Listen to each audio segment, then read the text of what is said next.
Hello. Is this working? Is it working? Do I need this? Yes, working. So why have I got this one? Okay, good. Thanks, David. Well, good to see you all. What a handsome bunch of people. You from all over the world? Nod, please. Okay. Okay. How many of you from the US of A? Okay, good. Good to see. We'll be improving the foreign policy literacy of the Trump administration just by being here. And Europe? Okay, good. Brits, French, German, where else? Huh? Italia, that's great. Buonvenito. I missed Canada before. Any Canadians here? Oh, hi guys. How's it all going up there? You and Trudeau got it all sorted out now? Yeah, that's good. Yeah, welcome to When Reality Bites. And what about People's Republic of Australia? Oh, g'day. How are you all? What's wrong with you? It's Friday night. You should be out on the town. You're just letting the team down, guys.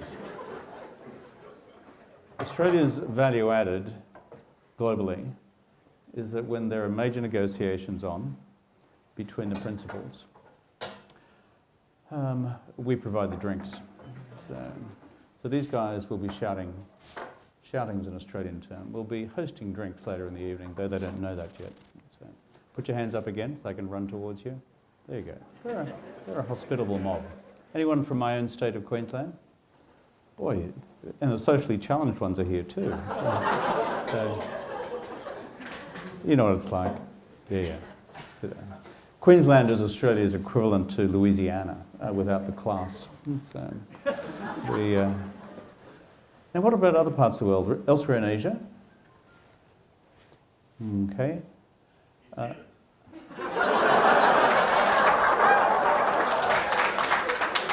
Well done. That's good. How many Kiwis are here? Okay, let's get them afterwards. Okay.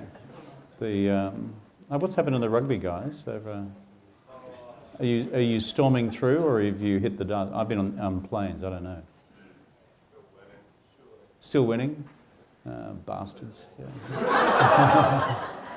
Yeah. Latin America? Africa? Oh, hi. Where are you from? Argentina. Good to see you. And Buenos Aires? Yeah. Good. Great part of the world. And Africa? Did I miss someone? Oh, sorry, I couldn't see you there. Yeah. Where are you from?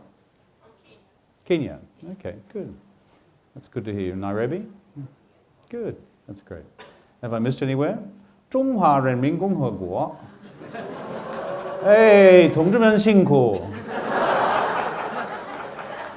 To which the answer is? 领导辛苦. 哎呀，没办法。OK， 那太好了。所以今天晚上我觉得特别荣幸有机会到这来。那个眼镜学堂是一个好地方，学堂是特别好听的，学堂 Academy， 独一无二的，不错。这个学堂的使命也是很重要的，给我们老外一个好好的在北京的机会，了解汉语、现代汉语、古代汉语、中国历史、中国哲学、中国文学等等，这是不错的，是好好的一种投资，对于你们的各方面的未来来讲，你们回国之后呢，你在这边花的时间肯定是很有用的。这个学堂的前老板 John Holden 是我好朋友，新老板是我们第一次见面，对不对？对，请照顾新老板。Okay. 请支持他。如果他犯错误的话，就告诉我，好吧？好，我开始吧。我很高兴再回到北京大学，回到眼镜学堂。我还记得2016年在眼镜学堂的全球青年论坛演讲。很高兴今天见到 John Holden 的继任者莫大为同志，著名的相声演员、音乐人、教育家。老兄，为什么汉语这么困难？我看了你刚刚你写的那篇文章，但是我全面同意，也很困难，包括我们澳大利亚人在内。也感谢我好朋友王继四老师的邀请，一起到北京大学发布我们共同完成的报告，维护亚洲长久和平。下面言归正传，谈正题。So how to preserve the long peace in Asia? Here it is. That's the English version. And here it is, the Chinese version. There'll be a test on Monday to memorize this. 全面把它背下来，好吧？维护亚洲长久和平，地区长期安全的制度构建，应该研究好。How to preserve the long peace in Asia is of critical importance, not just in Asia, but to nations across the world. The question we need to answer is a simple one, and the answer is a complex one. How do we maintain peace and stability in our region? This is not a question of academic theory. It is not a question of purely academic inquiry. Each of us only needs to pick up the daily newspaper to be hit with one barrage of headlines after another, suggesting that Asia may be closer to the brink of conflict than it has been in decades. The most obvious proximate cause is North Korea. This has been a crisis long in the making, beginning with the Soviet training of North Korean nuclear scientists and engineers after the Second World War. The North's expulsion of International Atomic Energy Agency inspectors in 2002, and the subsequent series of ballistic and nuclear missile tests. We've seen the North Koreans just testing a new Hwasong-15 missile. The expert community has analysed that the Hwasong-15 just used is so big that the warhead wouldn't need to be miniaturised. This, of course, adds to the already complicated challenges facing Northeast Asian security. China's interest lies in ensuring a nuclear-free Korean peninsula and preventing the disruption of peace and security in Northeast Asia and more broadly the wider Asia-Pacific region. And, furthermore, to think about what will be the strategic and diplomatic consequences of a nuclear North Korea. At the beginning of this year, I raised some eyebrows when I said that the risk of armed conflict on the Korean peninsula, in my estimation, had risen from what I'd always said in the past, about 5%, to something like 25 to 30%. What I now see is that many commentators around the world have now increased their estimation of the risk to numbers approximating to the 30% I spoke of in January, February this year. In fact, I believe we are moving in a particularly dangerous direction right now. I can also say that I believe that we are moving in a direction whereby the risk of armed conflict on the Korean Peninsula is heading in the direction of a 1 in 2 risk. These are dangerous times, deeply dangerous times. And therefore, it requires the earnest engagement of all of us, whatever country we come from, if our common and collective concern is the preservation of the peace of this extraordinary region of which we are all privileged to be part. The uncomfortable truth is that for the last quarter of a century, the international community has simply been kicking this can down the road. And now, at 1 minute to midnight, everyone is scrambling to work out what to do about it. Of course, it's legitimate that all regional and global preoccupation now lies with how do we prevent this crisis from developing further. As Chinese friends have often reminded me, a crisis has its own logic. War has its own logic. And the best course of action in international relations is to avoid ever getting in the crisis zone in the first place. At that point, other dynamics tend to take precedence. And what I sense and what I see and what I know in part and what I believe to be the case is that we are now on the cusp of a crisis on the peninsula. It is therefore entirely legitimate that we focus on this question. But it is equally legitimate that we focus on how it is that this crisis occurs in our wider region and in the strategic environment which has been evolving in our wider region over recent decades. And it is just as legitimate for us to consider how we can prevent this Asia-Pacific region from simply degenerating into armed conflict more broadly over time, and how we can consider medium to long-term questions of Asia's so far collective failure to produce a united voice on not just the evolution of the North Korean threat, but on the plethora of other threats confronting long-term stability, security, and peace. Many times you've heard speeches delivered over the last 10 to 20 years which talk about peace, stability, and prosperity. They acquire almost a Teflon effect. They wash quickly over you without ever capturing the inherent meaning of each of those words. Stability, peace, prosperity. Once again, we are faced with deep challenges about how we preserve the substantive content of each of those propositions. And this requires extraordinary intellectual and policy focus. We can no longer simply assume that peace, stability, and prosperity are now givens within our region. The uncomfortable truth is that there are a very large number indeed of potential sources of instability in our wider region. A region which has become what is known more broadly as the Great Asian Paradox. High levels of pan-regional economic integration, underpinning unprecedented levels of regional prosperity on the one hand, while at the same time a continuation and gradual exacerbation of underlying geopolitical threats to security and further underlying unresolved territorial disputes on the other.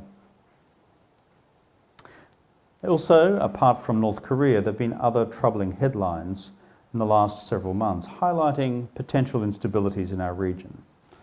Ongoing evidence of maritime competition, increasing strategic competition between India and China, and I think it's fair to say the increasing polarization of the region into Chinese and American camps, as well as new and emerging security threats across the wider region, in particular Southeast Asia, with the return of ISIS fighters from the Middle East to Islamic Southeast Asia, and potentially Central Asia in terms of those areas lying adjacent to Xinjiang.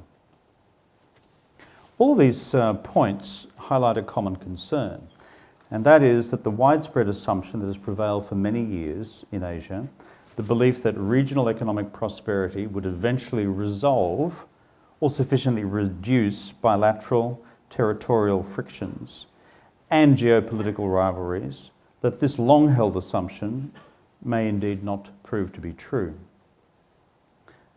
And in fact, that perhaps we are headed into a period where, in spite of our common interests, in spite of growing economic integration, despite higher rates of education, regional trade and investment integration, and greater movement of peoples across our wider region, the countries of Asia could instead still be headed towards one form of conflict or another. Which of course brings me back to the first question and the subject of this report, which we put together as the Asia Society Policy Institute in New York, of which I'm proud to be president, seeks to address.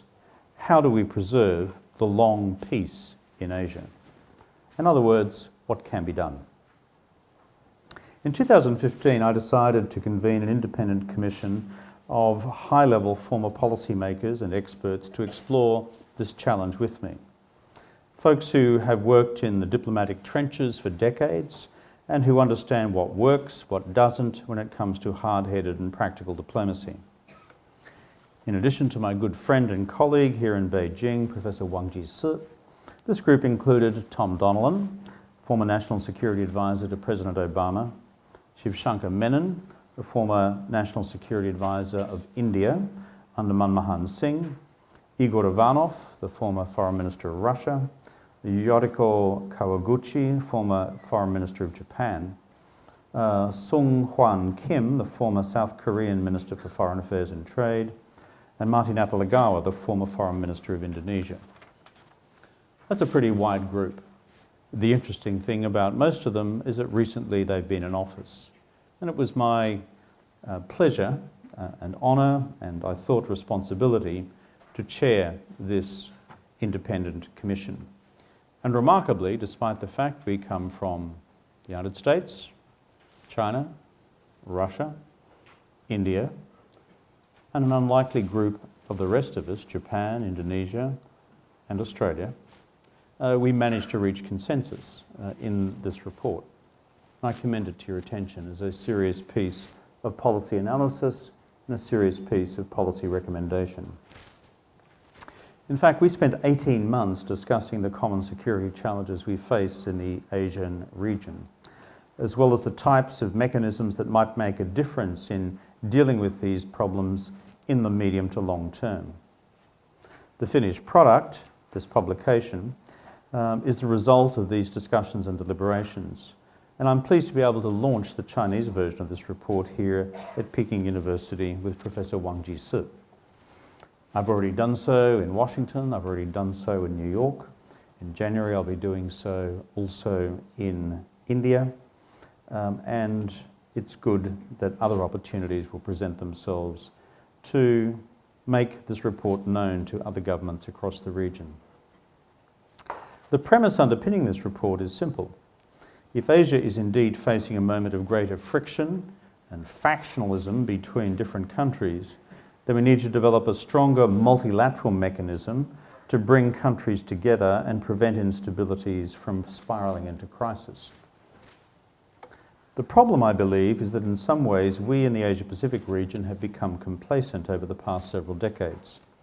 We've come to believe and assume that the relative peace and lack of major conflict, at least since the fall of Saigon in 1975, that we've enjoyed for many years now, this long peace, is automatically self-sustaining. But the challenges, like North Korea, remind us that this simply isn't true. The uncomfortable truth is that sustaining this peace is going to require active management, creative foreign policy imagination, which is in part having robust regional institutions that can help set regional norms and rules, increased strategic transparency, generate real and substantive security dialogue, and in time bring nations to the table to deal with long-standing differences, including those of a territorial nature. Regional institutional architecture may not seem like the most exciting of topics, least of all in Beijing on a Friday night when the bars are open. But you know, the hard work of diplomacy, in my experience, is rarely exciting. It's demanding. It's just bloody hard work.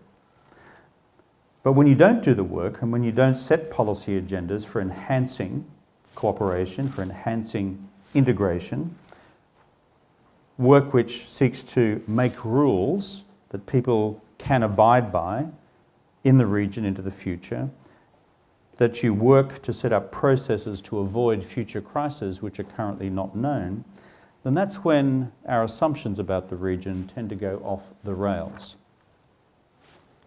So this report, which we're launching here today, provides our Commission's best recommendations on how to prevent that from happening, or at least reduce the possibility of it happening, and outlines a roadmap for how we could begin to strengthen regional institutions in Asia, starting with a little-known institution called the East Asian Summit. For those of you who are not familiar with the East Asian Summit, or the EAS as it's often shorthanded, it is the only pan-regional leaders meeting in Asia dedicated to political security issues. It came about in 2005 with the Kuala Lumpur Declaration. And so our logic focuses on the East Asia Summit, what its original mandate was, and if you want to strengthen regional institutions dealing with politics and security, this is the best place to start. You start with the organisation which has the right mandate and the right membership to really get things done. And to remind you all of the membership, it's comprised of the 10 nations of Southeast Asia, the ASEANs. It's comprised of the 3 in Northeast Asia, China, Japan and the Republic of Korea. It's comprised also of India, Australia and the People's Republic of New Zealand. And most recently, through efforts of diplomacy on my part and others when in office, including both the United States and the Russian Federation. 18 in all, an unlikely bunch of suspects.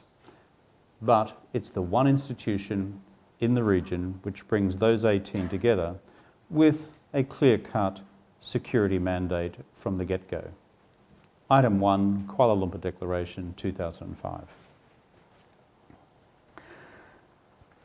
Our Commission took a look at the East Asia Summit. We've made a number of recommendations on how to build up this institution to make it more effective in the future, to make it more potentially operational in the future.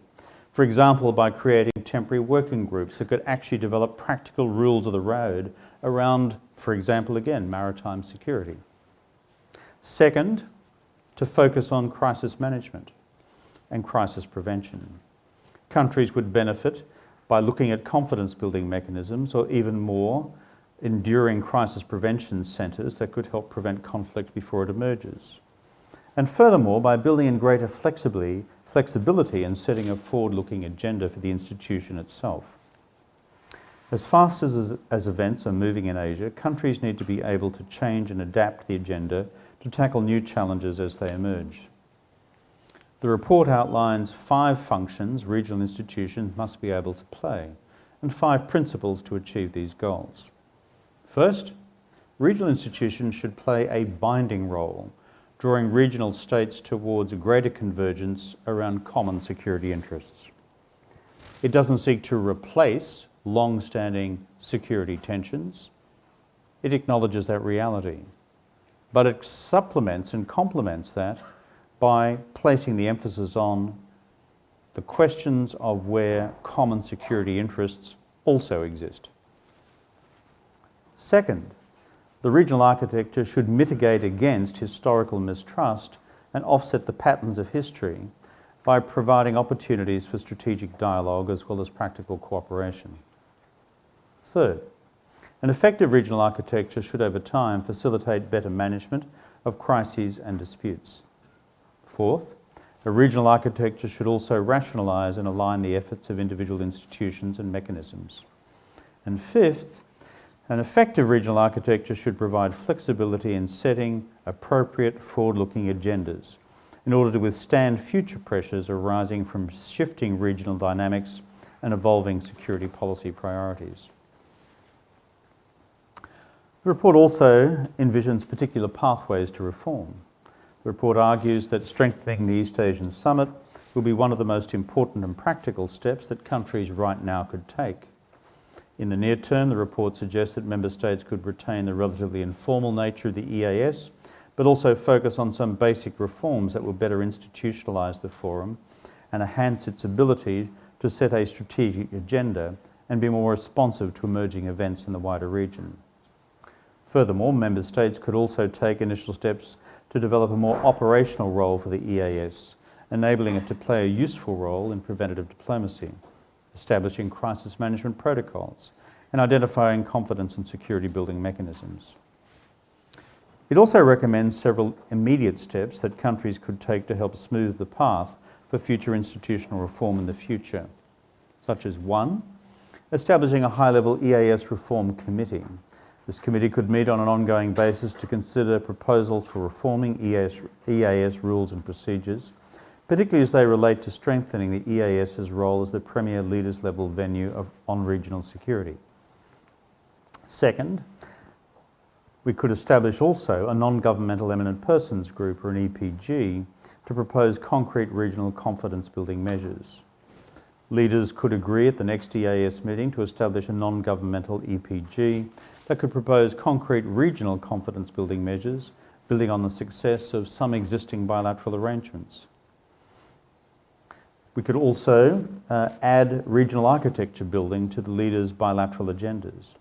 In order to build a stronger architecture, leaders must overcome their preference for bilateralism and begin to discuss the priorities and concerns they have with the existing multilateral system. This is especially the case for the US-China relationship. Unless the US and China can reach a shared agenda for cooperation, institutional reform efforts will be undermined. Third, we should look at strengthening the ASEAN Charter. As ASEAN member states review the Charter, they might want to consider revisiting proposals of the 2006 Eminent Persons Group. This could include reviewing the proposal to allow more flexible applications of consensus. And fourth, we could also initiate Track 2 dialogues on regional principles. Member states would benefit from a more robust discussion about how regional principles they've endorsed in the past are understood and employed in practice, both today and into the future. States should consider establishing Track 2 dialogues to build consensus on the practical implementation of regional principles and discuss how statesmen such as the Bali principles should be interpreted. You, as intelligent students and researchers, can read the report and reach your own conclusions. You'll see at the back of the report much more detailed recommendations that we have provided. But our basic argument is that if you want to preserve the peace, countries need the right tools in front of them. We have lots of regional institutions at present, but we need to make sure that they are effective and they don't just exist on paper only. We must ensure that they're fit for purpose. This will require giving them the appropriate mandate and support to play a serious role in driving the pan-regional security agenda. That, I believe, is the task in front of us all. If we achieve this goal, we can indeed look forward to the continuation of Asia's long peace. But this goal is by no means assured. It will require us to work hard together to find solutions. It's difficult work, it's hard work, but much is at stake. I do believe we can make a difference. To conclude, reflect for a moment on the evolution of Europe after 1945. Reflect for a moment on the history of Europe prior to 1945. Prior to 1945, Europe had no pan-regional institutions to speak of. And we know the history of Europe from that period. The Second World War, preceded by the First World War, preceded by the carnage of some centuries prior to that as well. Back to the rise of the interstate system of 1648. Well, the Europeans finally, and perhaps they are slow learners, decided after 1945 that enough carnage had occurred. That war was in fact too destructive a prospect for the future, that new radical institutional arrangements were necessary. So they innovated. They created something called the Coal and Steel Agreement. They innovated and created something called the Common Market. They innovated and created something from that called the European Union. And they continue to innovate, albeit with certain British distractions. But the bottom line is this: they resolved as a community of states around a region which had historically been racked by territorial disputes, mutual distrust, and centuries of hatred. Look at the Franco-German relationship in itself. To do something different, to in fact take the arguments for common interests, common purposes, and avoiding the future recurrence of war, to do something different. And despite all its critics, I would say to people looking at the European Union and what it's achieved in the period since the iron and steel agreement of the early 1950s until the present, the idea today that France and Germany could go to war is nonsensical. The idea today that Britain and France could go to war is nonsensical. The idea that countries which have spent centuries at each other's throats could go to war again is nonsensical within the European Union concept. Europe is not of itself an applicable model to East Asia. But the concept, the idea or the inspiration, I think is. How do you resolve as mature nation states not simply to endlessly repeat the mistakes of history? And I would have thought we folks in Asia are wise enough from our civilizational traditions to understand the imperatives of avoiding simple recurrences in history in our part of the world for the future. Hence this report, hence its recommendations, and I would commend it to your attention and to your reading. Thank you for your attention.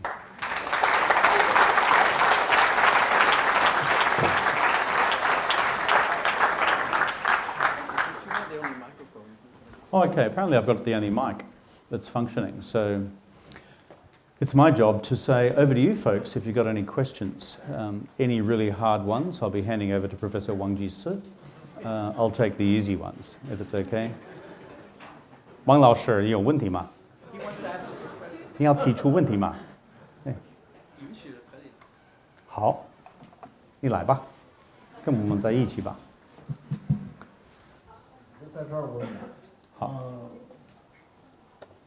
你是澳大利亚人，现在跟澳大利亚有关系的一件事就是，Trump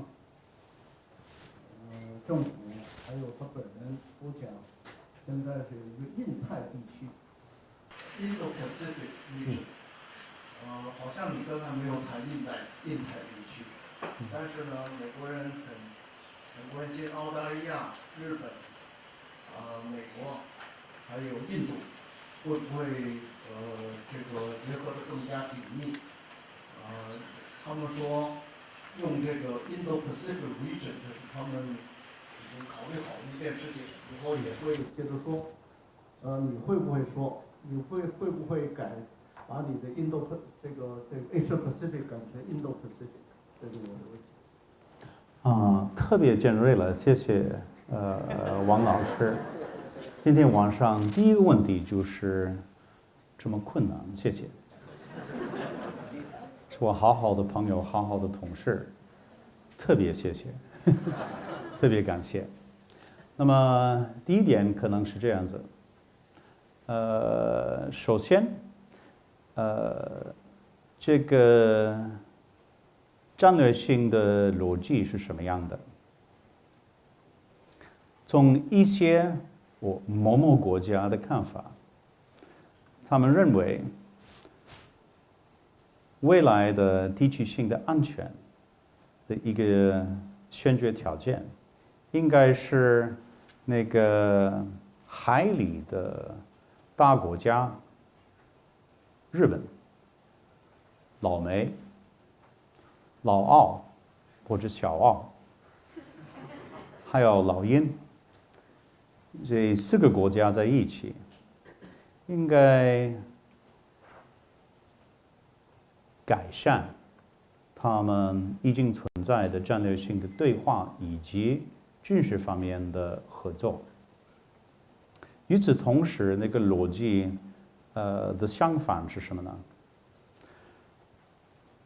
他们研究到，在亚洲大陆，中国，有通过某某政策，包括“一带一路”在内，认为那个 continental 大陆方面的 战略性的环境越来越属于中国的势力范围。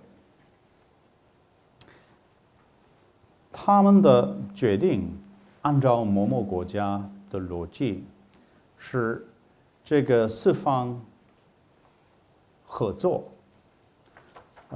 是一种措施，来得到新的一种战略性的平衡。尤其，关于中国最近在亚洲大陆的一些政策方面的方针措施等等。所以那就是那个战略性的背景，对不对？你提出问题就是我的看法是什么呢？按照那个历史上的纪律，我们应该注意到一件事。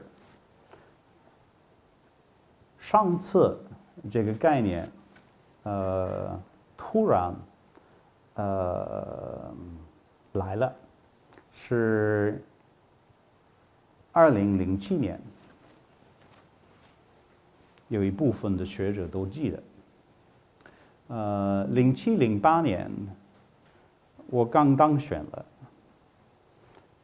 我们第一次的政府的决定就是否定这个概念。当时那个澳洲政府，我是老板，所以我应该知道，对不对？的战略性的逻辑是什么呢？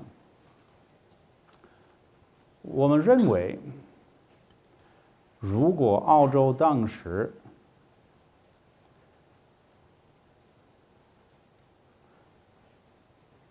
认为我们未来的安全一部分依靠中国和日本未来的双边关系，我们澳洲政府当时认为这是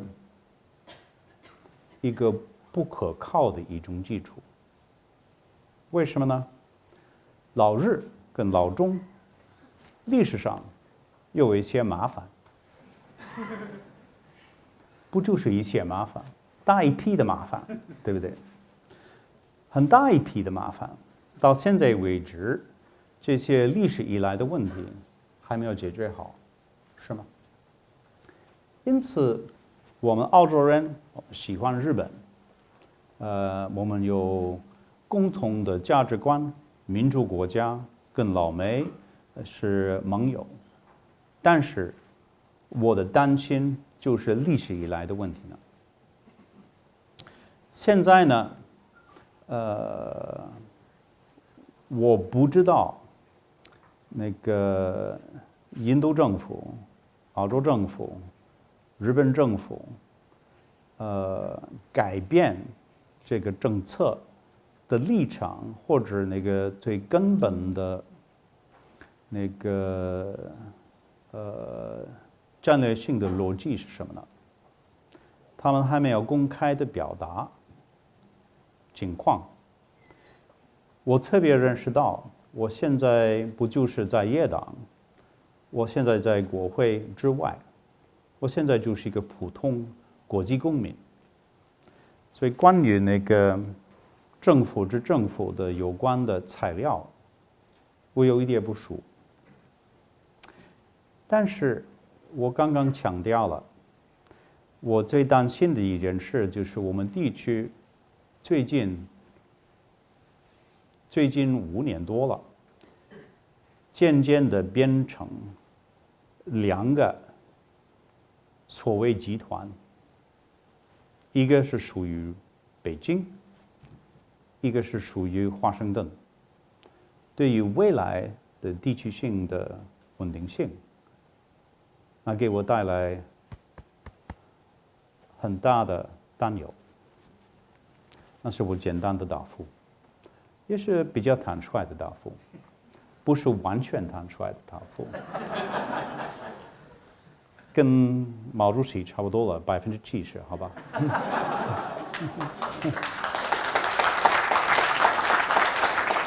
？Yeah, over here. This lady here.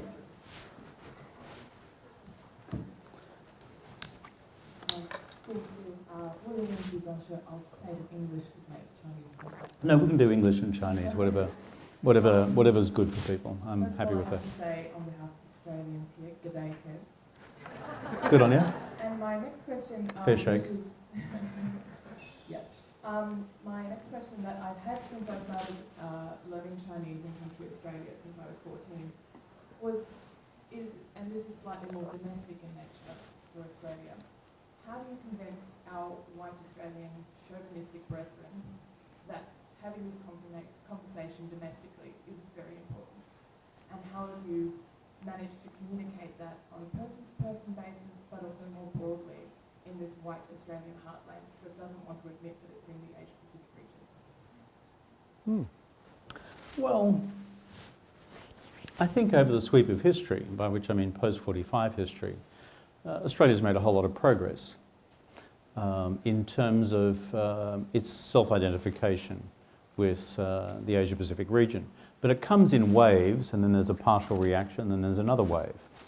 Now, this will sound like a partisan history, but heck, it's a fun partisan history. In the 40s, the Australian Labor government at the time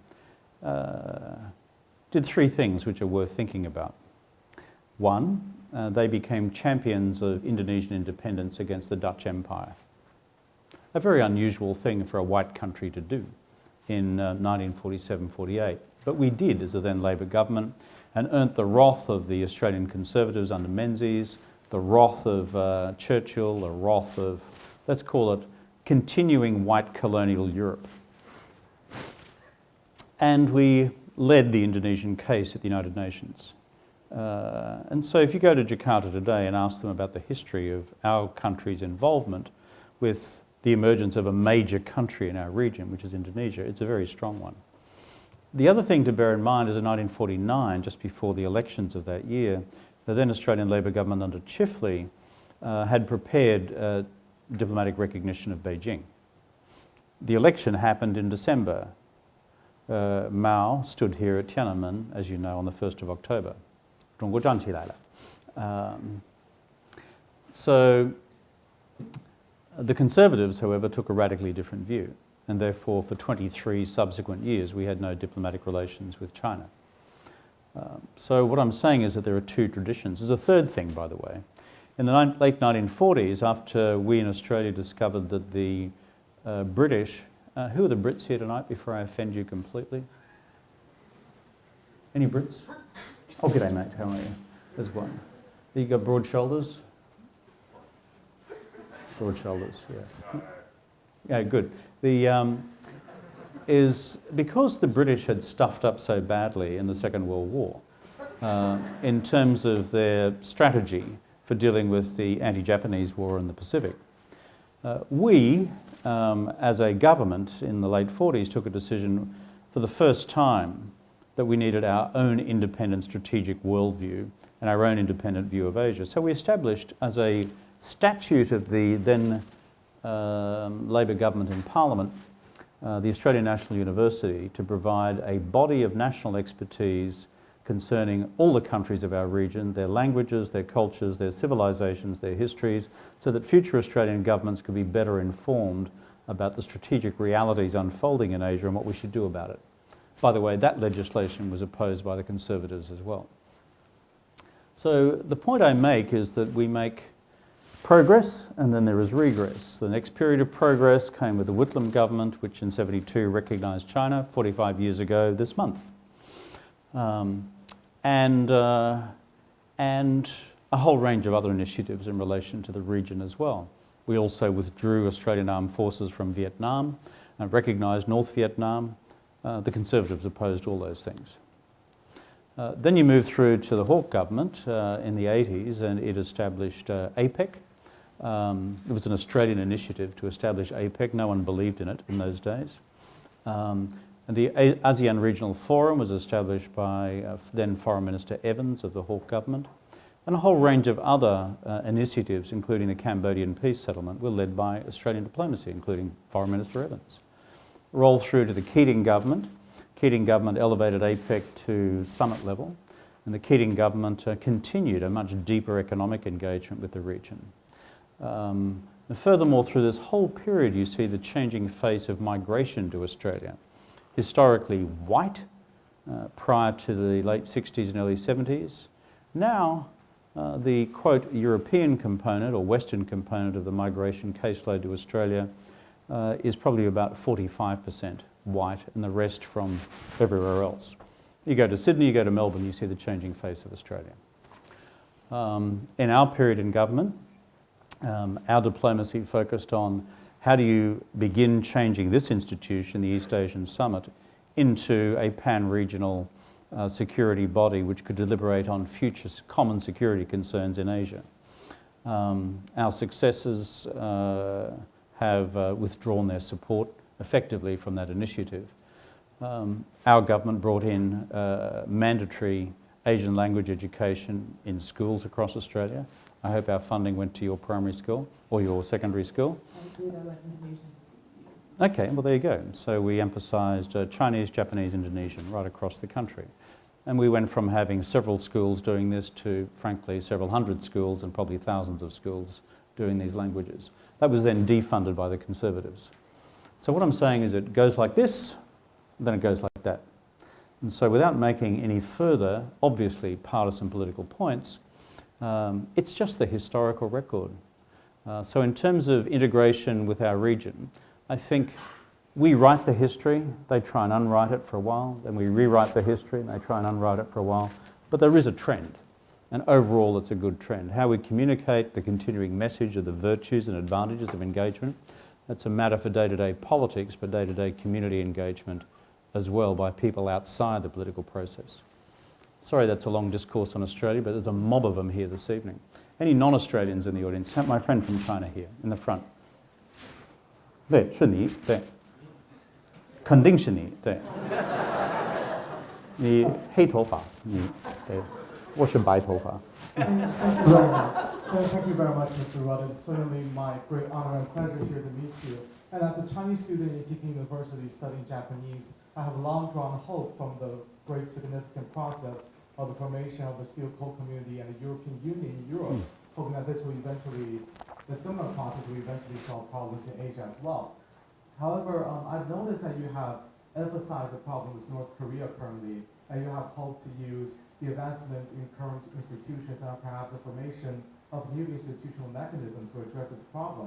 However, as I have noticed that the North Korean government has already withdrawn from the six-party talks, and as for quite a long time now, they have refused to continue any debate or discussion. So, do you believe that it is feasible that in the case of no North Korean contact, that institutional mechanisms in the region will still be able to promote peace without the participation of the North Korean government, that is? The bottom line is North Korea as a crisis has too far gone for it to be effectively handled by a regional institution. 10 years ago, maybe. 20 years ago, certainly. Today it has gone from being a problem to being a major concern to being on the cusp of being a crisis. And because we do not have existing functional security institutions in the region, this will be handled bilaterally and trilaterally by the Americans, the Chinese, and also the Japanese and South Koreans, as well as Pyongyang itself. What I was saying in my speech, if you read the text carefully, is this is the big thing dominating the debate at the moment.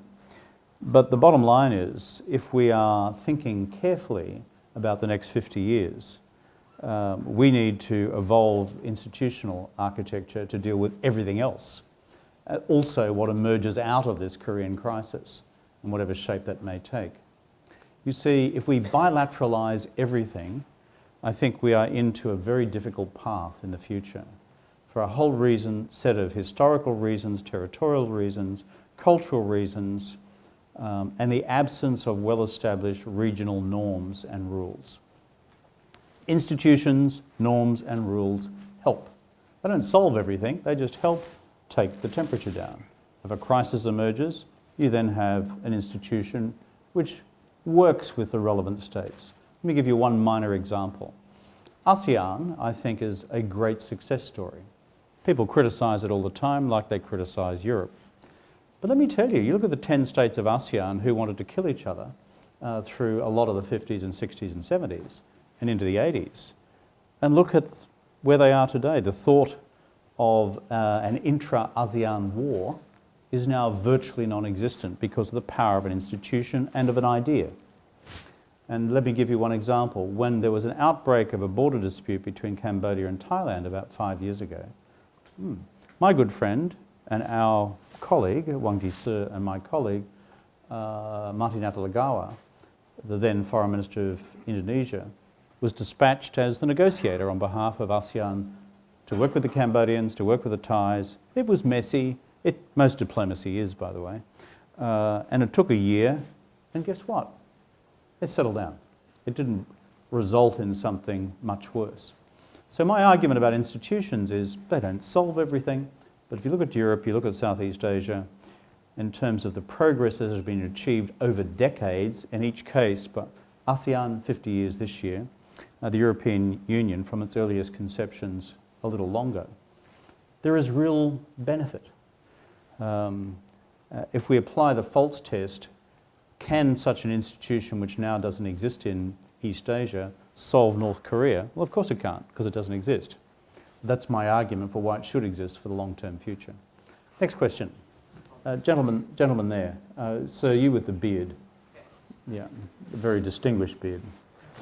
A very intellectual beard. He says hopeful that the question will be simple. Before the answer, due to time constraints, this will maybe be the last wait. Sorry about that. This have to be the last question. Go ahead.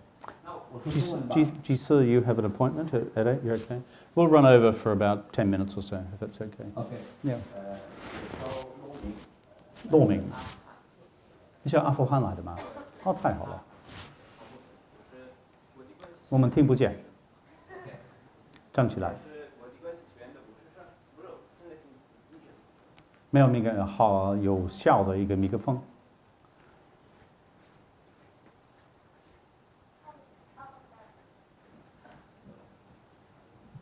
喂。喂。喂。喂。我说中文吧，我叫。我说无所谓，对的。我的 Pushton 说的不好。是来自阿富汗，国际关系学院的博士生。那么，首先我请求能够给大家表示我们最热烈的欢迎，最诚挚的问好。那么我的问题是，就是阿富汗问题，在什么样的一个程度上会影响到这个亚太地区的安全？那么第二个部分就是说，在阿富汗问题上，是否存在一个中国和美国的合作空间？如果有存在的话，以什么样的形式可能实现 ？Okay. 我现在比较累，我用英文了，好吧？我今天上午我从阿布达比飞到这儿来，所以整天这是我第4个活动，所以怎么方便就怎么来。好。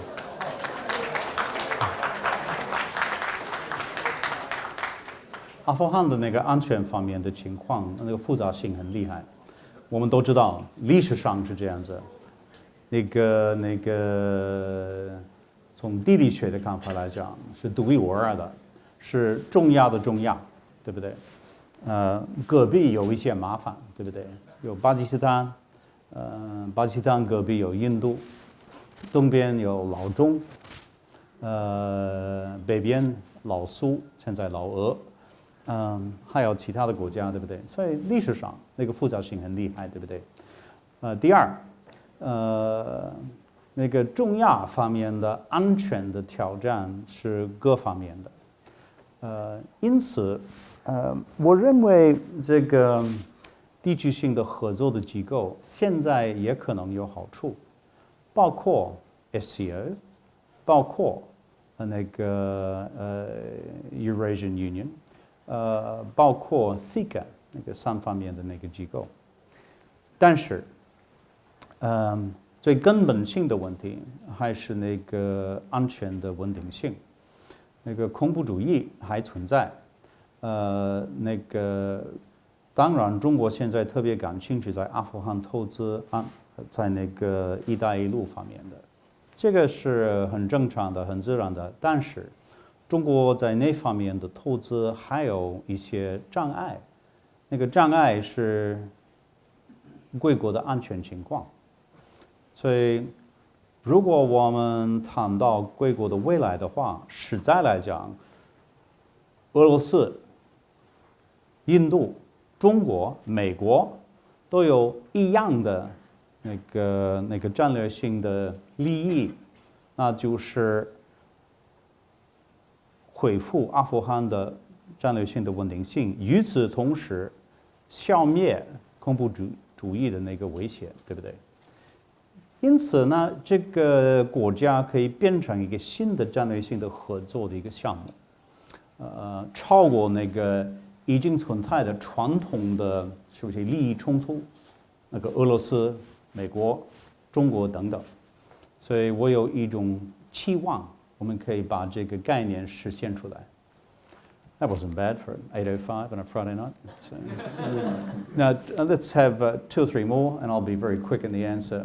I'm going to go Chinese and foreign. So we're having a gender problem here. I don't see many women with their hands up. So you're not Chinese. You're not Chinese. Are you Chinese? No, you're not. Okay, I'm going to go to this lady up here. Okay, and then I'm going to come back to a Chinese guy. And then we'll sort something out. Just to make sure that we're getting... That's okay. We'll get a microphone back to you. Thank you very much. Yes, we are working. I would like to ask, if I would, for you to reflect on the Australian government's recently released white paper, foreign policy white paper, in regards to its approach to regionalism and regionalisation. How do you characterise the current administration's approach, and what concrete steps should they take in both the short term and the long term to be able to develop this kind of infrastructure and realise greater links within our region? I'm going to be very short in my answer to this because I haven't read the bloody thing. It's just the truth. I will, but I haven't read it.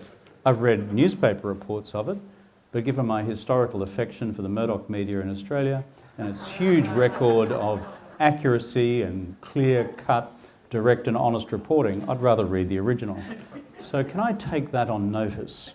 When I'm next back here, I will give you either a direct response or I'll be evasive and you'll be able to know the difference. Can I go to a Chinese person? The gentleman in the white jumper up there, that's you, sir, with the glasses, yeah. That's you. There's a mic coming across to you. We need to do that because this is being, is it streamed? Yeah. Okay, good evening. My name is Randy. I'm from Malaysia, actually. Oh, good. I'm the 4th generation of the ethnic Chinese in Malaysia. So, because like today the topic we're talking about preserving the long peace in Asia, right? But you can see like the maps on the slides, right? Like they included the Middle East, but like in the paper, like they stated, it didn't include like the membership, such as like the Middle East country, because like recently, like in our country, because the Trump like he admitted like the Israel, like the Jerusalem is the Israel capital city. So in my country, in Malaysia now, has like a lot of the like violence, something like from the Islamic. Yeah, from the Islamic group, so it's quite serious. So I have a question to Mr. Cameron. Like, That's is me. It possible like to move like to add some Middle East states like to add into the EAS, because I think the EAS is quite vulnerable without the Middle East country. Let me just answer that in 2 ways. One, you referred to the current US administration's decision on shifting the United States Embassy from Tel Aviv to Jerusalem. My response to that is I think the decision can be described in 4 letters. DUMB. Not those 4 letters. Clean up your mind. No, I just think it's dumb at every level. It's full of domestic symbolism for a certain constituency in the United States, and does fundamental violence to the Middle East peace process, which I've been following reasonably intimately for the last decade. So that's the first point. Second point is the US administration should be very careful of the consequences of what might appear to be a neat piece of domestic politics. I've always been concerned in Israel about and I'm a big supporter of the state of Israel, about these sorts of symbolic decisions being taken which have a consequence of triggering a third intifada. And those of you who have the recent history of memory of what has happened in security circumstances between Israel and Palestine over the last 10 to 15 years will know that when intifadas are unleashed in that part of the world, they become very violent. Thirdly, on the question of the Middle East and East Asia, what I would say is this. There comes a certain point when you define a region where you've got to stop. So, a friend of mine who's worked intimately on the Middle East peace process for 25 years and who was the pioneer of the Oslo Accords, a Norwegian fellow, Terje Rod Larsen, a good friend of mine. Terje, having worked on this for a long, long time, argues that the problem in the Middle East is actually not dissimilar to what we have in East Asia. There is no pan-regional institution which a political security agenda which brings together all of the states across the Arab world, plus Iran and the Ottomans and Turkey, into a common platform for discussing the major territorial and other disputes which rack the region. It bilateralizes everything. Does it ring some bells for you in terms of some of the problems we have in our part of the world? And so what I argue is that both these regions are the most institutionally deficient in the world in terms of effective security coordination. Europe has the European Union. Latin Americans have a combination of the OAS, which in its recent form, as opposed to its ancient form, works effectively, quite apart from what Mercator and other institutions do across Latin America. When you look at Africa, you have a highly functioning African Union, which despite all the critics, frankly, has had a huge effect on changing the intensity and the scale of bilateral conflict in the African, across the African continent. So there's three big regions, which historically have been racked by war, frankly, but now are no longer racked by war. It's not complete in every case. The two that are deficient are the Middle East and East Asia. Worth thinking about, just as a strategic concept. And last question I'll take and then we'll zip. You, sir, I think are a Kiwi. Did I insult you before? So, yeah, so off you go, mate. No, it's coming back to you, so be patient. I'm sure you've got big lungs, being an All Black. I just wanted to mention, in a recent paper you penned, the US-China 21, I believe, you mentioned about a number of cultural perceptive differences between the US and China. The Chinese believe the US want this and doing this, and the US believe the Chinese doing this and want this. This difference in sort of East-West perceptions, how does this reflect on institutions such as the United States, Europe, even the United Nations' ability to influence and help achieve the world peace in Asia, or a tool such as the East Asia Summit more suited for this sort of progress? I think, look, the whole question of what we might describe in Chinese as 传统的思维 is fundamental in understanding how we might solve problems. Look, I've been in this business for 35 years dealing with this country, and probably for about 25 years in dealing with the Americans. And I am constantly stunned by how much is lost in translation. Sometimes physical translation, but certainly conceptual translation, and frankly, more deeply in cultural translation. It doesn't account for all the difficulties, it accounts for some of them. And I'm always out to reduce the ones you can reduce and focus on the ones that are real and substantive. So, my argument would be along these lines. The virtue of a regional institution in East Asia is along these lines. It brings together an unlikely bunch where you are faced with the reality day in, day out of confronting different, frankly, strategic concepts. China's traditional strategic worldview, anchored domestically in Confucianism and in terms of its strategic literature, not just in the Xunzibingfa, but in the military classics, all 7 of them, is of a different type to the intellectual traditions of, let's call it the collective West, either in terms of domestic political formation, the evolution of liberal democracy in our case, and in terms of the concepts of foreign policy split between the competing schools of realism and liberalism, basically, with a few hybrids up the middle. The only way you work that through, other than through the academy producing learned papers, and I don't discount that, that can be helpful because these things do trickle down, is by throwing these people around the same table and you actually sort it out issue by issue. Imagine when Adenauer's Germany and Schumann's France, after the carnage of the Second World War, sat down to discuss their respective strategic views, having murdered each other at scale for the previous 75 years. Franco-Prussian War, First World War, Second World War. It's not a happy background. And so, was there a unified German and French worldview in terms of what constituted the future of strategic stability and unity? Of course there wasn't. How did they sort it out?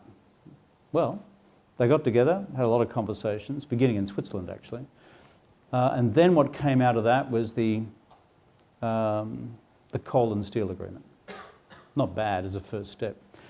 So we can have a long theoretical discourse about different perceptions about current strategic challenges.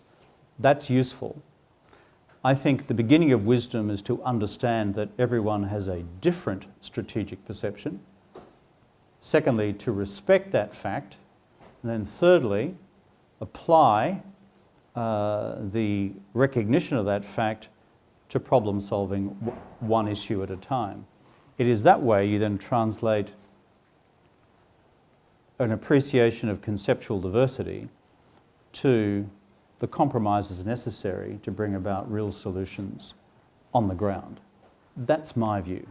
And if you look at that report of mine, and if you guys are collectively interested in US-China relations, which is a big topic, before I set to doing this, there's a previous one, which is only about 2 years ago, on US-China relations, the future under Xi Jinping. It's about the same length. It's not a book. It's it's an hour and a half read, but it looks specifically at different 思维，美国的传统思维，老中的传统思维，怎么办？这是两个不同的宇宙，对不对？Then I go to 3 questions. What is really capable of being cooperated on now to build strategic trust over time? Go and do it now. Number 2, what's really hard but is still doable? And when I wrote this 2 years ago, the top of my list was North Korea. Number 3, what is completely impossible to do now? Taiwan, okay? And so you put that in the too hard basket until you've developed some strategic trust out of box 1 and box 2 over time.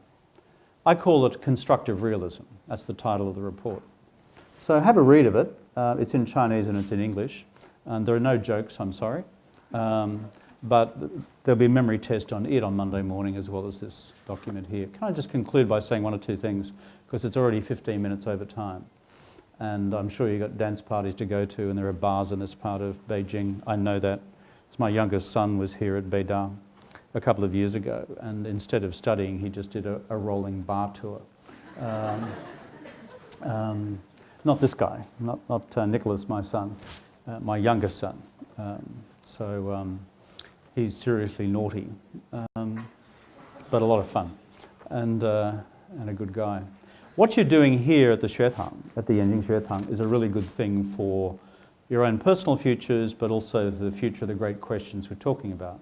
That goes to the heart of understanding 传统思维. Now, I've been in this business for 35 years.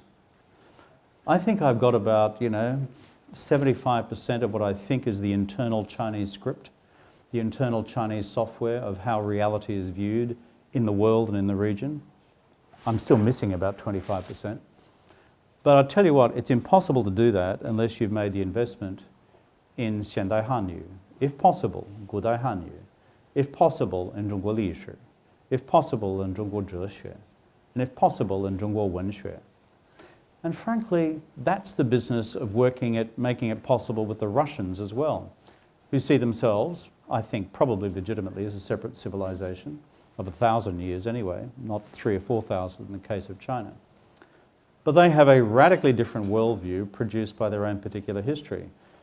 And our American friends, who are sometimes not good at self-reflection, have, and I say that as a friend of the United States, by the way, an ally of the United States, but often as a political culture, because you've been numero uno, the ability to self-reflect on your own assumptions about how the world is sometimes limited. But America has its own, as we know, exceptionalist view of its place in the region and the world.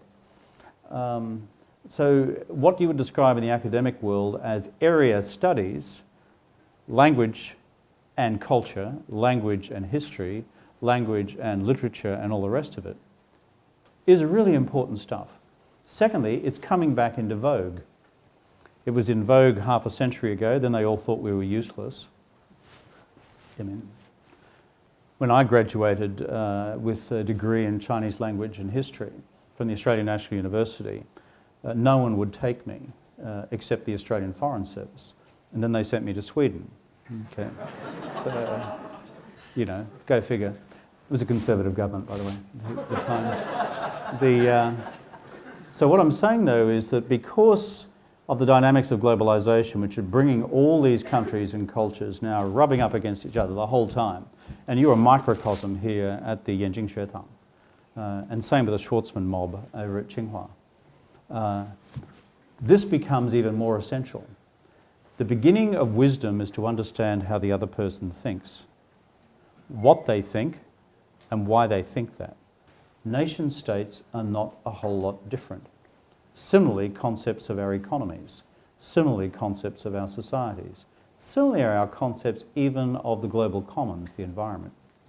So my word of encouragement to all of you who are struggling with your Chinese, think it's bloody too difficult, you don't want to really waste time trying to learn Wenyan, is you're young enough, energetic enough, and smart enough to invest that time now. It'll be the best investment you make in your life. In my career, I use most of what I had learnt 35 years ago at university on a daily basis. Even in office, when I'm dealing with the world beyond Asia and beyond China, it was really important. Dealing with Hu Jintao during the G20 crisis on global financial stability. I mean, I'm the only guy in the room who could talk to him in a side conversation. So I've got to say, what you're doing is really important for yourselves, for the region, and for the world. Godspeed.